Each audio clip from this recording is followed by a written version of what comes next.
Buenas noches.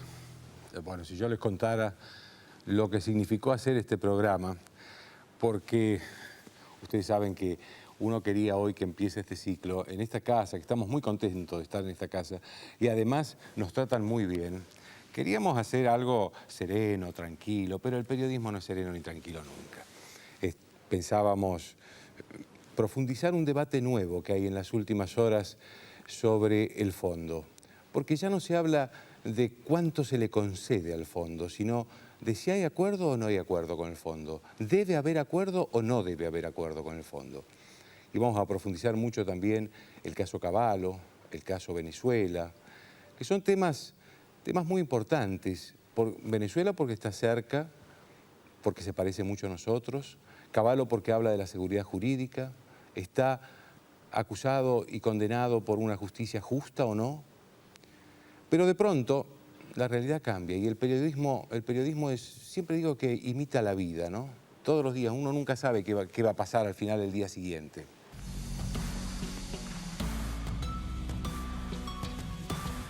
Que acabamos de escuchar, esos que ustedes vieron fueron los primeros minutos de este programa hace justo 20 años y hablábamos de los mismos temas que estamos hablando ahora. Si había que hacer un acuerdo con el fondo o no, es lo que se discutió hasta hace 10 días. Si nos parecemos a Venezuela o no, lo que venimos diciendo hace mucho tiempo y lo que se sigue hablando. En esa época ya gobernaba Hugo Chávez, Venezuela, él accedió a la presidencia en febrero del 99. Yo la verdad que estoy orgulloso por el programa y decepcionado por el país.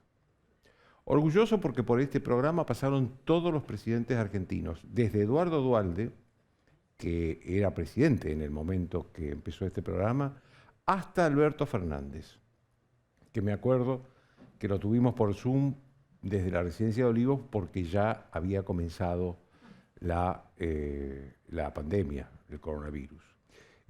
Pasando por Néstor Kirchner, Cristina Kirchner, que fue en este programa donde dijo que la Argentina tenía que ser como Alemania.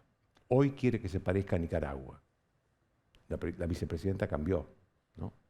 Pero en este programa, en el primer reportaje que dio después de ser elegida presidenta en el 2007, ella dijo que su imagen de país era Alemania. Esa era su imagen para hacer de la Argentina un país como Alemania. Y por supuesto pasó Mauricio Macri también. Es decir, todos los presidentes argentinos, muchos presidentes latinoamericanos. Yo lo recuerdo a Ricardo Lagos, a Michelle Bachelet, a Julio Sanguinetti, a Luis Lacalle Pou, a Lula, que me acuerdo que lo grabamos en la embajada brasileña acá en Buenos Aires, al mexicano Vicente Fox, a los expresidentes argentinos todos, Raúl Alfonsín, Carlos Menem, Fernando de la Rúa, a intelectuales que yo respeto mucho y que todos respetamos muchos, Carlos Fuentes, Fernando Sabater, Alain Touraine, que ya está grande, es un hombre grande, pero sigue siendo un faro intelectual en Europa. Él es de Francia, él es francés. De esto me siento orgulloso. Ahora me siento decepcionado con un país que la teoría dice que su historia es circular, es decir, que da vueltas permanentemente para llegar siempre al mismo lugar. Esa es la teoría. Pero de vez en cuando encontramos, revisando archivos, la prueba. Y la prueba, déjenme que le repita, que se repitan 15 segundos de esa prueba que testimonia la historia circular de la Argentina.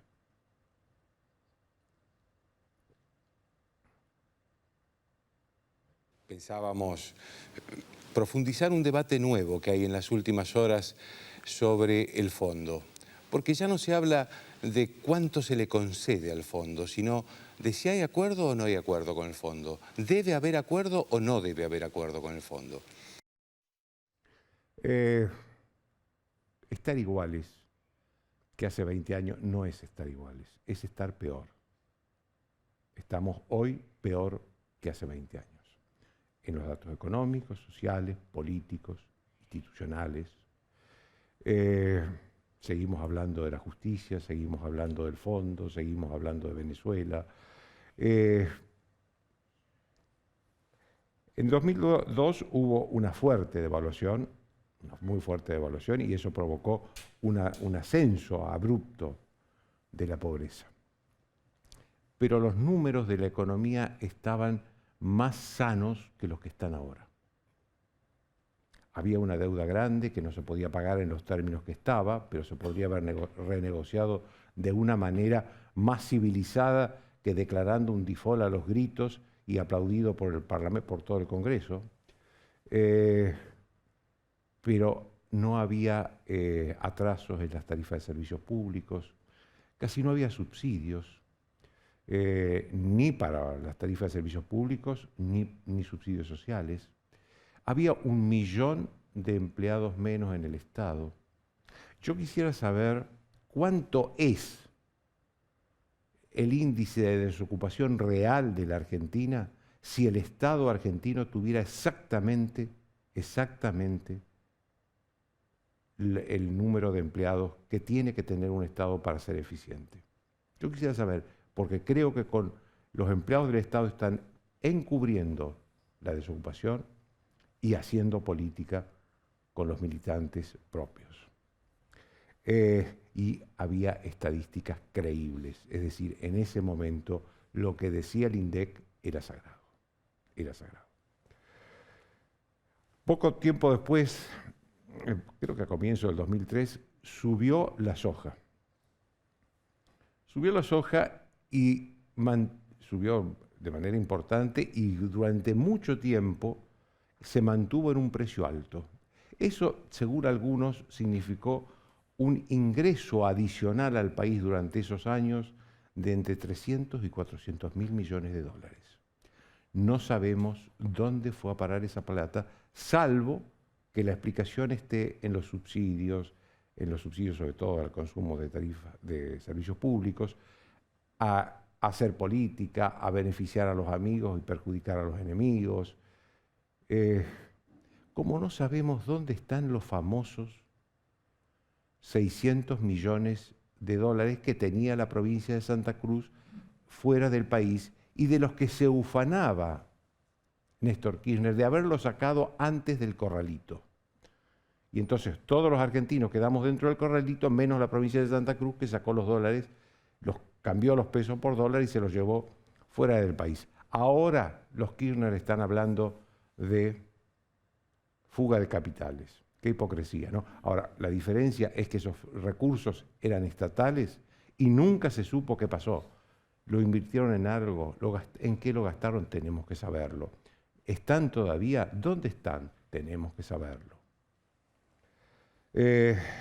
Una cosa importante que pasó en estos años es que hay un índice de pobreza estructural, es decir, que no cae más allá de ese número, que está entre el 27 y 28% de la sociedad argentina, en los mejores momentos. Obviamente que hay picos mucho más superiores, pero en los buenos momentos la pobreza nunca baja del 27-28%. No pudieron bajarla ni Néstor Kirchner en momentos muy importantes como muy buenos, con vientos internacionales a favor, como no hubo desde la Segunda Guerra Mundial. No pudo bajarla Cristina Kirchner, no pudo bajarlo Mauricio Macri, nadie pudo bajar esa pobreza estructural del 27-28%. Ahora, hoy estamos en cerca de 40, un poco más de 40. Fíjense ustedes la decadencia argentina, que en 1975 la Argentina tenía el 4% de pobreza y casi no tenía desocupación. No era que Isabel Perón era una gran presidenta, al contrario, fue una pésima presidenta, pero era la inercia de la Argentina productiva, con ascenso social, con trabajo, sin pobreza, sin desempleo. Esa era la Argentina del 75. Hoy tenemos los datos mucho peores que entonces.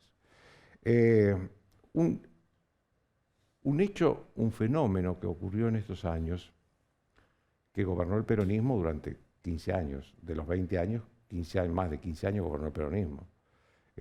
El año de Duhalde, los 12 años de los dos Kirchner, los 2,5 que lleva Alberto Fernández, es que la familia Kirchner, desde el 2003, se convirtió en una familia política influyente,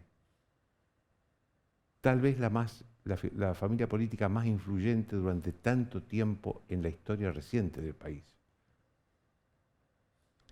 No recuerdo otro caso de una familia. Primero Néstor Kirchner, murió Néstor Kirchner, lo heredó su esposa. Ahora todos hablamos de Máximo Kirchner, que va a heredar a los padres.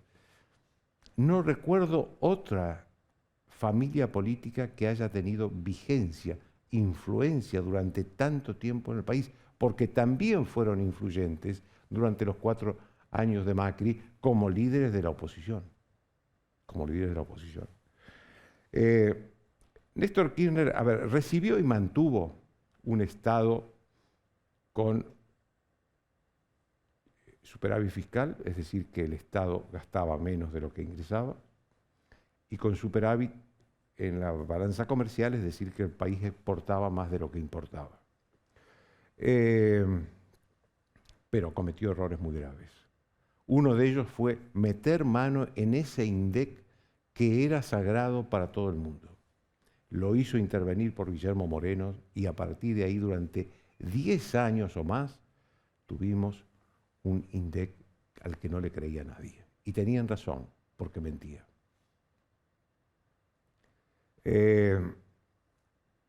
También en esa época comenzaron las denuncias de corrupción, sobre todo con la obra pública. Denuncia de corrupción que aún hoy esta justicia lenta argentina está investigando en los tribunales de Comodoro Pi. Y que se habla, hay empresarios que han ido ante los jueces a decirle que pagaron coima y a quién le pagaron coima. También en esa época empezó y se mantuvo durante todo el gobierno de Cristina Kirchner la descalificación del periodismo mediante la calumnia, la difamación, el escrache. Ese es un método que se mantuvo hasta el 2015. Felizmente hasta ahora no volvió. Y también Néstor Kirchner empezó con el método, con el sistema de subsidiar el consumo de los servicios esenciales. Estoy hablando de luz, gas, agua, transporte. Y tal vez esto explique, porque hay que ser claro y justo. Estos subsidios no son para todo el país, son para el AMBA, es decir, Capital Federal y conurbano bonaerense. Esto significa la mitad del electorado del país, casi la mitad del electorado del país. Estamos dándole una explicación a ese fenómeno de la vigencia de la familia Kirchner durante tanto tiempo. Pero la verdad es que en el interior del país, en las provincias, se paga 3, 4 y 5 veces más las tarifas de servicios públicos que pagamos acá, ya sea de luz, gas, transporte, agua. Con Cristina Kirchner, sobre todo después de quedar viuda, comenzó la grieta. O se estaba con ella o se estaba contra ella. Y hay que poner nombre y apellido, porque la grieta se habla como si fuera una invención de muchos. No. La grieta empezó con Cristina Kirchner.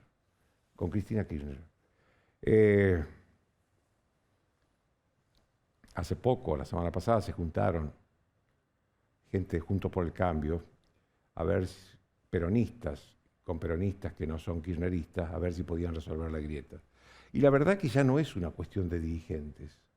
La grieta es un problema de la sociedad argentina. La sociedad argentina está dividida entre kirchneristas y antikirchneristas. No, la familia Kirchner provoca amor y provoca odio.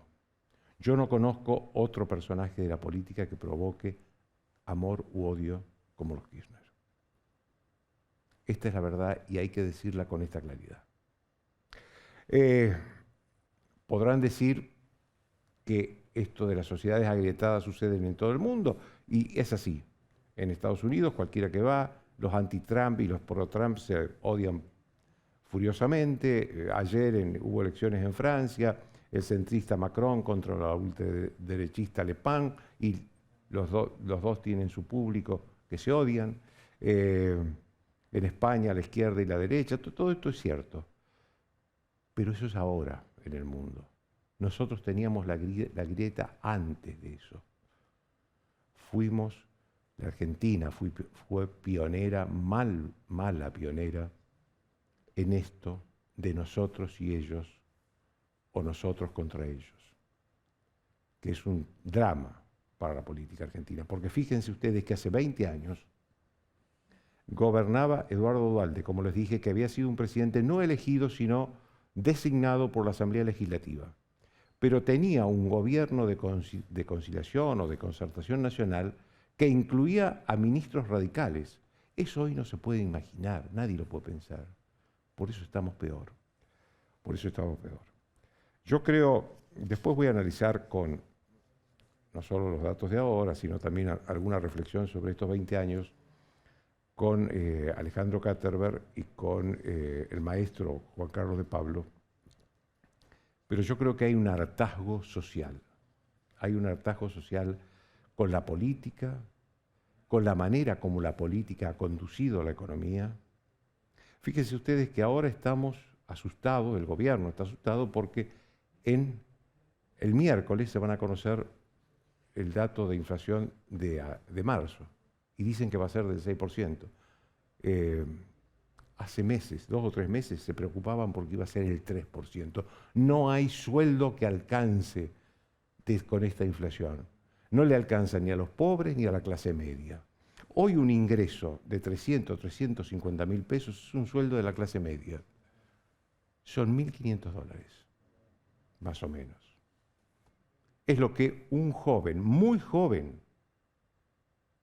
en Estados Unidos o en Europa, empieza a trabajar. Ese es el sueldo que recibe cuando empieza a trabajar. Acá lo tiene la clase media, que tiene que pagar prepaga, expensas, colegio de los niños. Esta es la caída de la capacidad adquisitiva de los argentinos. Estamos peor también porque yo recuerdo que hace 20 años había una dirigencia política que se ocupaba de los problemas de la sociedad. Se ocupaban en ese momento con los problemas que había en ese momento.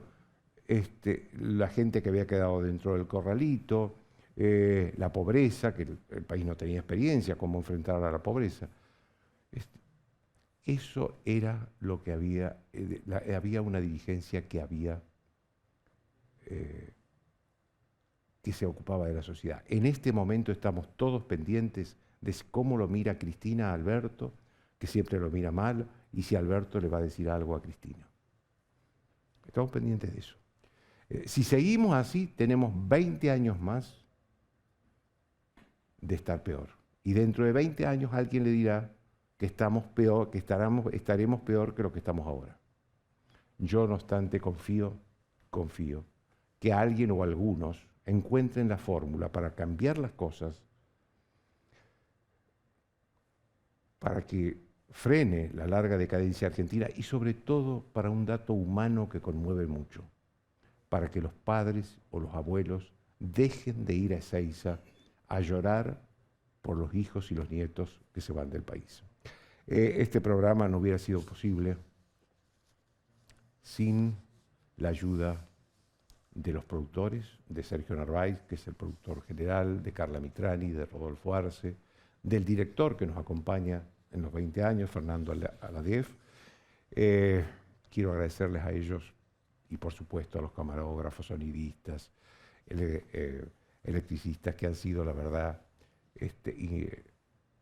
indispensables, imprescindibles para que este programa salga al aire.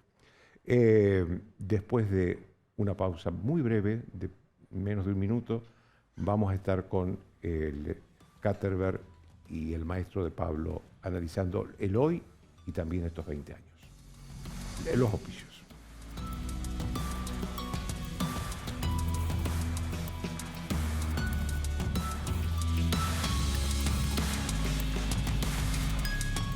Bien, como les dije, estoy con el maestro Juan Carlos de Pablo, que acaba Esto de de publicar, maestro, ya, ¿viste? y bueno, todo el mundo, Qué bárbaro. todo el mundo dice que sos un Qué maestro. bárbaro.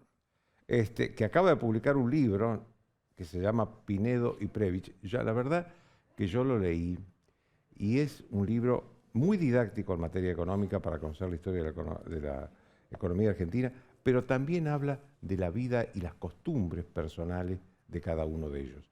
Muy interesante y divertido leerlo. De la humanidad, ¿viste? Así es. En la facultad, el teorema de Timberg, el otro, eran átomos.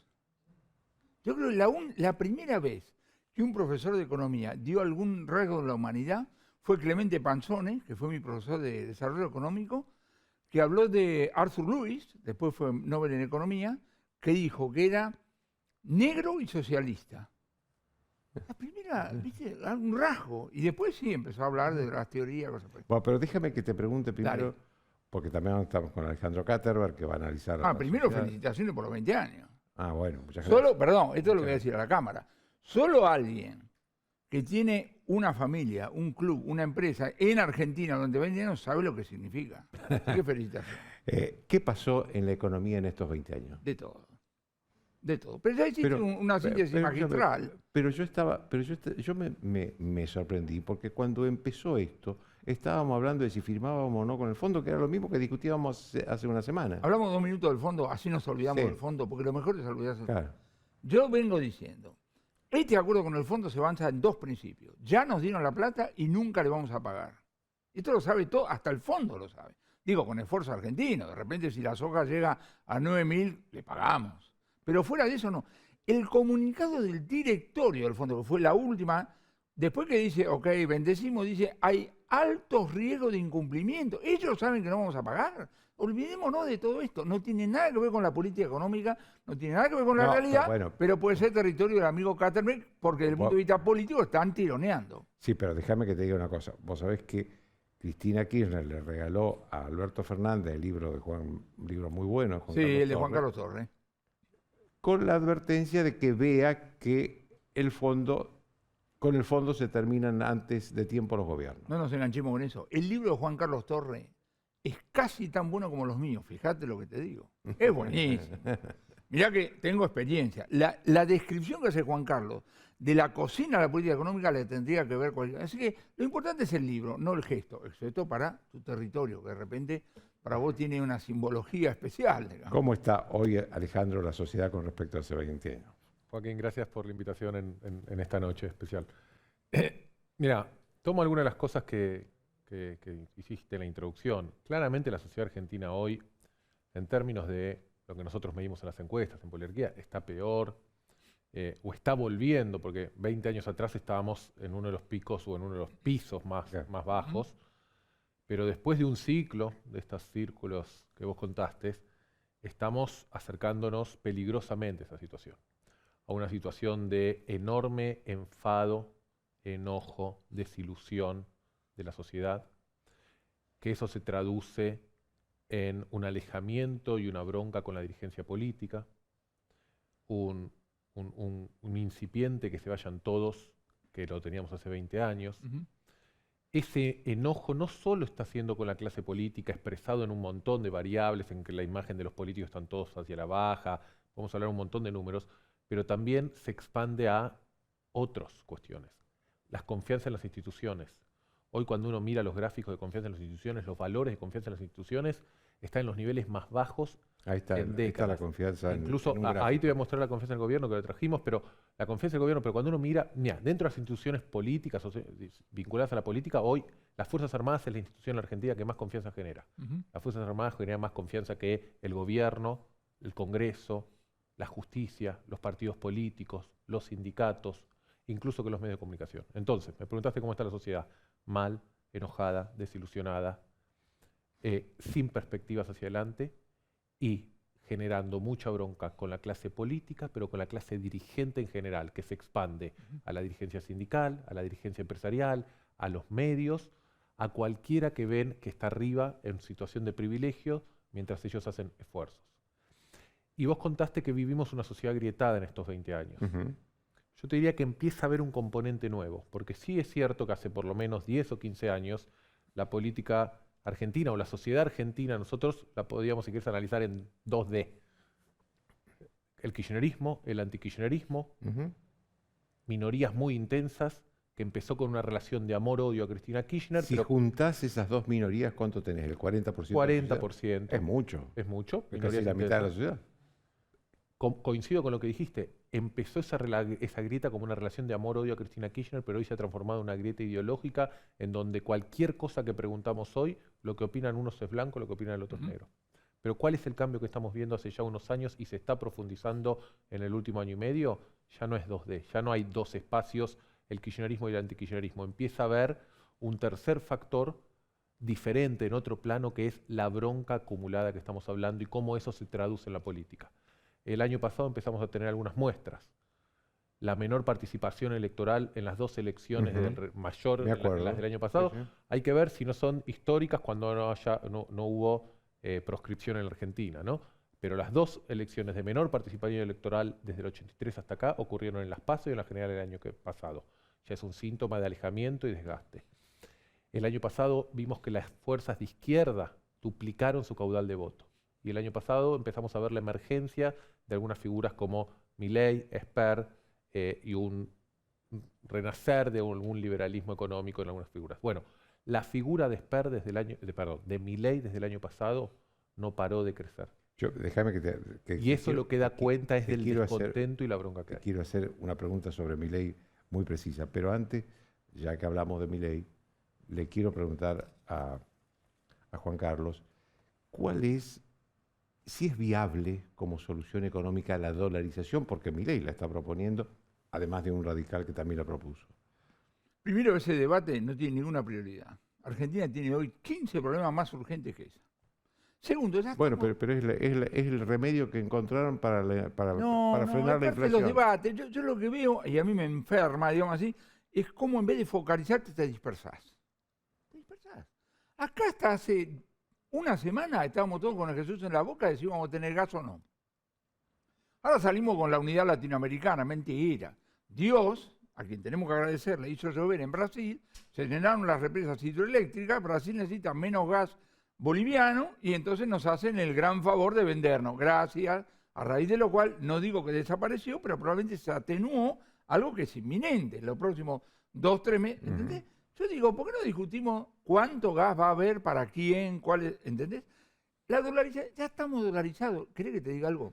Sí, bueno. Más del 90% de la plata que tenemos es dólar, porque agarrar los pesos, dividirlo por el tipo de cambio, sumar los dólares que tenés, es dólar. Y tenemos un sistema bimonetario, entonces no tiene ninguna importancia. Y lo peor es cuando vos decís, vamos a dolarizar, vamos a esto, vamos al otro, para meter por abajo de la alfombra algo que no lo querés hacer de manera directa. Porque la idea de la dolarización es que como no puedes emitir dólares, forzás el equilibrio fiscal de la noche a la mañana. Y yo lo que digo es que el día que eso suceda, un gobernador, un intendente, en vez de hacer el equilibrio, va a inventar una cuasimoneda, porque es lógico. Bueno, es lo que hicieron, ¿no? Desde el punto de vista decisorio. Ya lo hicieron eso. Entonces, pero lo pongo, Joaquín, como un ejemplo de agarrar y decir, tenemos una propensión a entrar a discutir 25.000. Yo quiero cosas concretas. ¿Puedo hablar? Sí.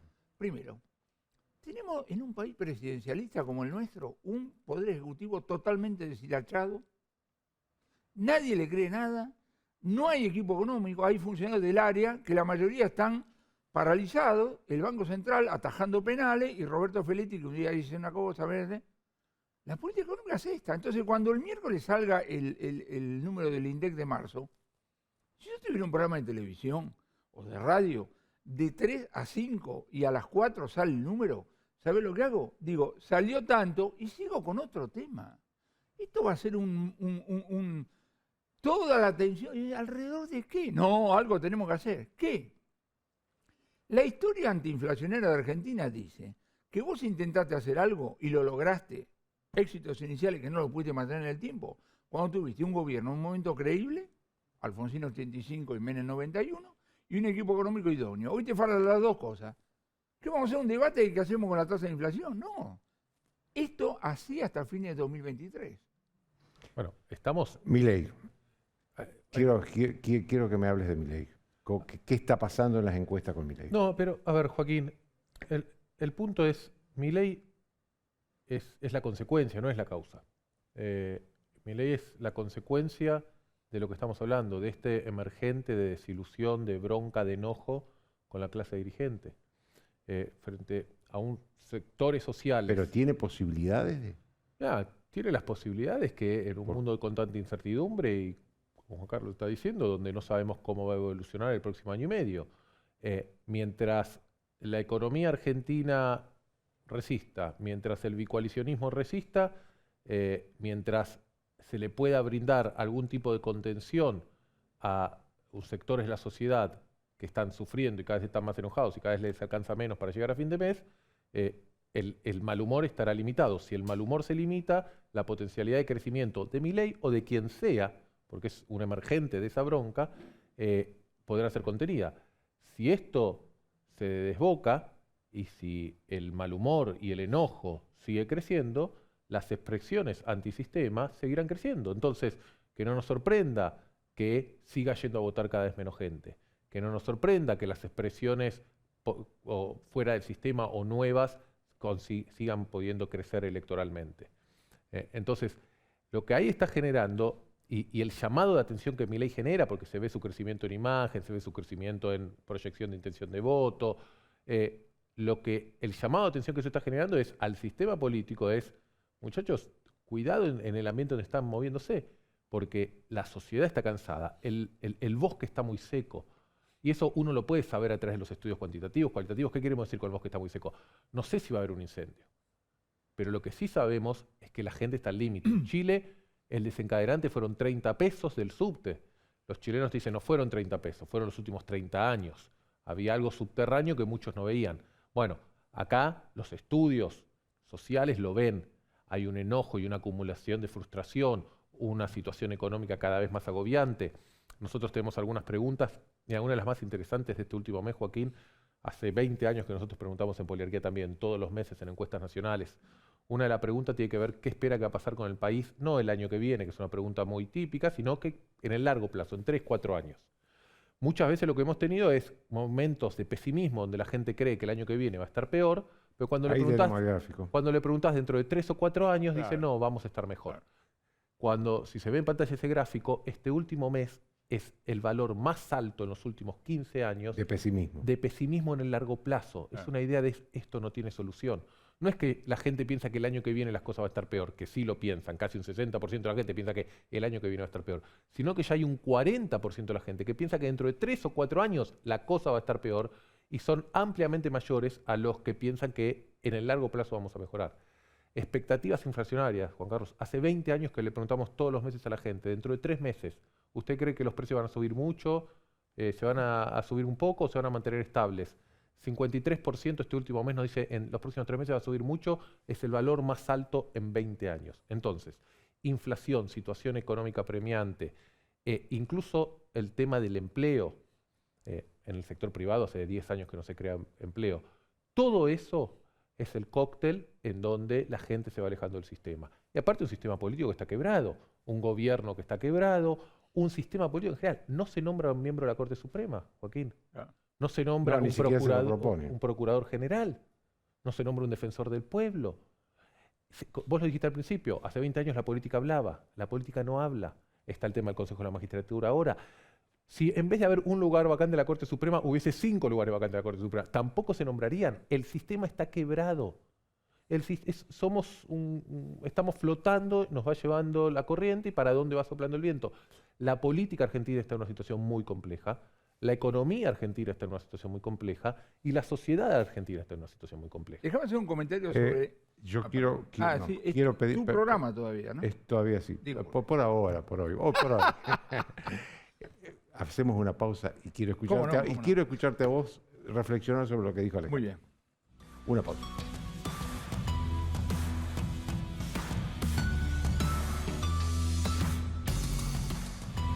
Bien, seguimos con De Pablo y Alejandro Katterberg.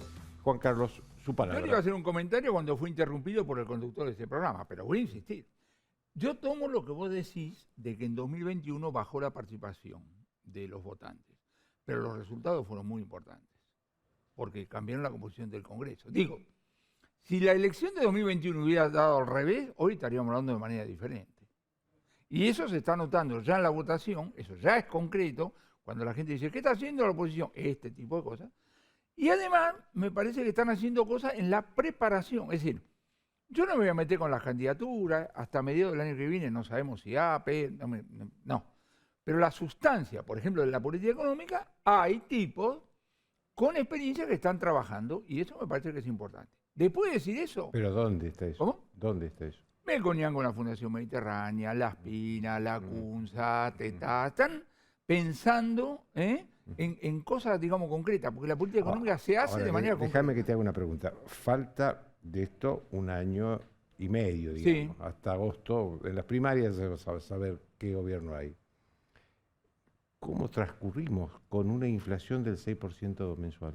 Como lo estamos haciendo ahora, inventando 32.000 cosas, levantando ¿Hay todo sociedad para eso? ¿Cómo decís? ¿Hay sociedad para eso? No tenemos cómo saberlo. Ahora te digo, la historia que dice, parecería que la capacidad de aguante es mayor que lo que creen los ansiosos. La mala lectura es, entonces no hagamos nada. Yo lo que digo es, 2022-2023, desde el punto de vista de la debilidad política, para armar la política económica, esto es insalvable.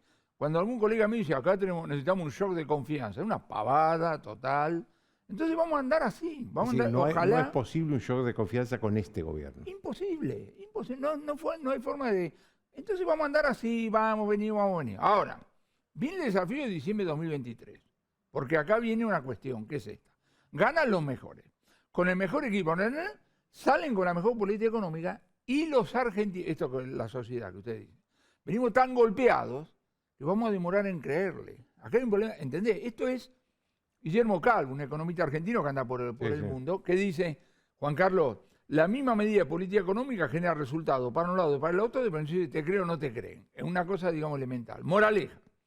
Yo digo, los argentinos no tenemos que suicidar. Tenemos que hacer un enorme esfuerzo para superar 2022, 2023, que sé cuánto, cruzar los dedos, votar bien, no sé cuántas cosas más, sabiendo que por más que hagan las cosas bien, en el comienzo van a demorar. Y vamos a creer.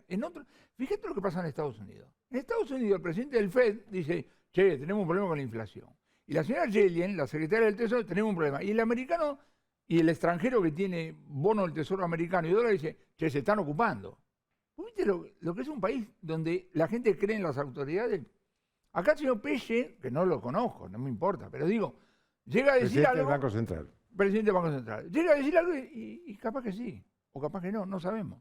Es muy difícil, objetivamente muy difícil hacer política económica en este contexto político, en este contexto de falta de credibilidad, ¿no? Pero lo que plantea Juan Carlos es muy difícil de procesar hoy para el ciudadano medio.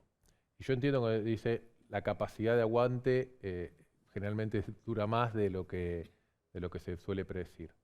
Ahora, pero lo que nosotros vemos es que no solo es la magnitud del mal humor y de la bronca, sino la prolongación. Uh-huh. Acá no estamos como en otros momentos, por lo menos en donde nosotros tenemos series de datos de encuestas, donde hay mucha bronca, mucho enojo, mucha desilusión o mucha insatisfacción económica, pero por ahí es un periodo breve en donde eso se corrige. Lo que estamos viendo, Joaquín, son años y años y años de acumulación de frustración. Nosotros tenemos un indicador que se llama el índice de optimismo ciudadano. Es algo muy simple, que es la combinación de algunas preguntas, en donde finalmente si termina siendo un número mayor de 0 y cuanto más arriba es que la gente está más optimista, más entusiasta, y cuando uno está optimista y entusiasta, invierte, crece, consume. Cuando es un número negativo, la gente está más pesimista, de mal humor. El rojo es mal humor. Exacto. No, fíjate ahí, desde el 2011 hasta acá vamos 10 años, vamos 10 años continuos, en donde hay un trimestre del 2015, 2 o 3 meses de la elección del 2017 y el principio de la pandemia, que se generó algún fenómeno raro, en donde, salvo esos pequeños periodos, lo que predomina desde el 2012 hasta acá, 10 años, la mitad de tu ciclo en el programa, es que la sociedad argentina convive en un contexto de pesimismo, mal humor y desilusión. Y además en niveles bastante bajos. Entonces, la pregunta es, y volviendo a los escenarios, ¿la sociedad argentina aguanta 1 año y medio más hasta llegar a las elecciones? ¿O en algún momento podemos ver algún tipo de reacciones como ha ocurrido en otros países? Porque además estamos hablando que la política se empieza a hacer cada vez más compleja y empieza a haber otros actores en la calle que no tienen que ver con el ciudadano común de a pie que por ahí puede salir a cacerolear o que puede salir espontáneamente a hacer una barriada, sino que tiene que ver con actores de la política que se meten en la calle pública. Estamos viendo los acampes, estamos viendo, entonces, sindicatos, movimientos sociales, intendentes, hasta sectores de la iglesia que tienen la capacidad de regular, contener la protesta social o impulsarla, en esta segunda etapa del gobierno, donde está el quiebre ya manifiesto, empiezan a hacerlo cada vez más complejo. Y eso tensiona aún más las relaciones sociales. Entonces, yo lo que digo es, Juan Carlos nos está pidiendo paciencia y sacrificio. Yo creo que en este contexto la sociedad argentina le va a costar mucho procesar 1 año y medio más, por lo menos, de eso. Dejémosle al cierre al maestro. Muchachos, ustedes son jóvenes. Bueno, vos no tanto. Lo que estoy haciendo es una lectura. Ahora, claro, no tengo cómo saberlo. Es más, las crisis no avisan. Estamos acá sentados tranquilos y de repente dentro de 3 días esto es un flor de incendio. La mala noticia es que si lamentablemente llega a pasar algo, la capacidad de respuesta de este gobierno es prácticamente nula. Y ahí vamos a estar en gran problema. En grave problema, ¿entendés? Entonces yo no hago pronóstico, digo, gracias a Dios que existe la actividad privada, porque el PBI en 2020 cayó 10% porque estamos nosotros peleándola. Si hubiera sido por el gobierno hubiera caído 100%. La actividad privada haciendo millones de cosas con una capacidad de aguante realmente fenomenal. Ahora, no puedo descartar lo que vos decís y lamentablemente creo que si se arma puede ser muy serio. Ahora, ¿ves, digamos, que haya decisiones económicas que puedan ser graduales o necesitamos un shock no bien asuma o no bien, porque vos lo descartaste a este gobierno? Hoy estamos más cerca del shock, hablando del nuevo gobierno, hoy estamos más cerca del shock simplemente porque el otro fue gradualismo, viste cómo terminó. Ahora, el shock tiene que ser creíble. Lo que vos querés hacer tiene que ser creíble. Sí, pero el shock es doloroso para la sociedad. Depende de cómo lo decís, depende... No, ¿cómo lo decís? No. ¿Cómo repercute en el bolsillo? Pero por el otro... Pará. Por el otro lado te digo lo siguiente. Un planteo económico. En la Argentina dice, nos vamos a tomar 5 años para... No te lo cree nadie. Entonces podemos estar en el peor de los mundos. Podemos estar en el peor de los mundos. Digo, hoy, la tentación que puede tener Juntos por el Cambio, en función de lo que pasó a partir de 2015, vamos por el shock. Yo digo, bueno, tenés que armarlo bien, con qué poder contás, qué poder que vas a tener el Congreso, cosas por el estilo, cuánto lo vas a ver desde el punto de vista técnico, y después cruzar los dedos y rezar, que es como hacer la política económica. Ahora, en materia antiinflacionaria, la experiencia argentina son todo el shock. No hubo gradualismo. Lo que lamentablemente no pudimos fue mantener los resultados. La convertibilidad duró 10 años, el austral unos meses, ¿entendés? Pero esto de decir, nos vamos a tomar 20 años, el argentino no te lo cree eso. Le agradezco a los dos que me hayan acompañado esta noche. Reitero la felicitación. Y suerte con el libro, con este libro, gracias. Pinedo y Previch. Muy bueno. Gracias, Joaquín. Una pausa y volvemos.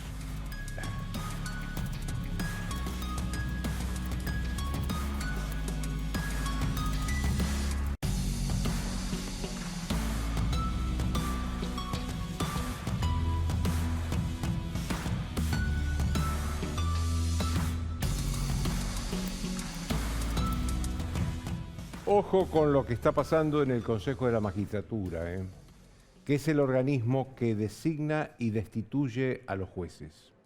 Ojo, digo, porque Cristina Kirchner quiere copar todos los cargos vacantes en Comodoro Pi, en los juzgados federales de Comodoro Pi, que son los juzgados que juzgan la corrupción política. Ahí hay 5 vacantes, 2 camaristas, los famosos Bruglia y Bertuzzi, los jueces Bruglia y Bertuzzi que integran la Cámara Federal y que Cristina Kirchner viene queriéndolos echar hace mucho tiempo. Pero pero hay que nombrar los reemplazantes definitivos de ellos para que se vayan, si no se quedan ahí. Ella quiere nombrarlo en estas 48 horas que faltan, y a 3 jueces, 3 vacantes de jueces que no, se renunciaron o murieron, en el caso de Claudio Bonadío, Canicoba Corral y un juez federal que se fue a La Plata. Estas 5 vacantes las quiere nombrar en las próximas 48 horas, porque la integración de este Consejo se termina el miércoles. La integración de este Consejo está declarada inconstitucional por la Corte Suprema de Justicia, que le dio un plazo al Gobierno y al Congreso para que elaboren una nueva integración hasta el 15 de abril, es decir, hasta el viernes, que es feriado. Por lo tanto, digamos, la semana termina el miércoles. En estas 48 horas ella quiere nombrar a todos esos jueces. No quiere hablar con la oposición, los delegados de ella no quieren hablar con la oposición, porque la oposición obviamente le va a decir, bueno, negociemos. Son todos impresentables los candidatos que hay para ser jueces y que están seduciendo no a la oposición en su conjunto, que la necesitan porque para nombrar necesitan los 2/3, la oposición en el Consejo, digo, no en el Congreso, ¿no? En el Consejo de la Magistratura, sino que están tratando de sacarle uno por uno, dándole no sé qué cosa, para juntar los 9 votos del Consejo que necesitan para precisamente nombrar estas 5 vacantes. Yo sinceramente creo que se haya llegado a esta situación es un desastre institucional. En primer lugar, porque este Consejo está cuestionado legítimamente para nombrar más jueces. La Corte Suprema ya declaró inconstitucional su integración. No insistan más. El lunes asumirá el presidente de la Corte Suprema, Horacio Rosati, porque el Congreso y el Gobierno no se pudieron poner de acuerdo con una nueva ley. Asumirá el presidente de la Corte la presidencia del Consejo, asumirán nuevos consejeros, y a partir de ahí se podrá empezar a nombrar los jueces con otra integración y con otro presidente que va a ser el presidente de la Corte. Por eso digo, no caigamos en el desastre institucional de ilegítimamente nombrar jueces en apenas 48 horas. Chau, hasta el lunes.